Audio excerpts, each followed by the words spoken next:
Just as in football, standards-based grading is not all about the X's and the O's. Let's explore an analogy between the gridiron and the grade. Meet Xavier. Xavier is a boy with a dream. Like most junior high players, he started out with a goal of just wanting to play ball. Until he met Coach Al. Coach Al gave Xavier the opportunity to show off his natural skills as a quarterback. Xavier was a born leader. He could run fast. He had a fantastic arm. However, Xavier struggled with the handling of the ball. His fumble rate was very high, but his strengths masked his weaknesses. Each day after practice, Coach Al gave the players a grade. The grades were averaged throughout the season, and the boys were able to play according to that average. Here's a snapshot of Xavier's report card for 1 week. He struggled a few days of practice as the practice focused on ball protection. But the latter part of the week, the practice focused on throwing techniques, which Xavier excelled at. When Xavier went to high school, he had truly met his match. He found himself competing against quarterbacks from many different junior highs. Xavier's goals were simple. He wanted that coveted high school quarterback position.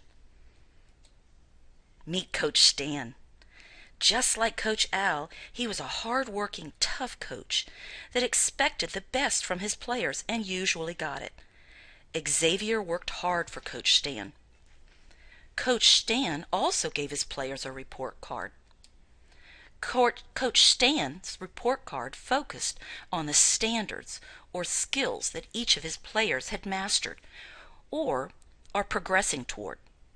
Xavier loved this new method because he was able to work on the specific skills he struggled with and enhance those he had previously mastered. Now let's meet Zachary. Zachary is Xavier's younger brother. Like his brother, Zachary is a boy with a dream.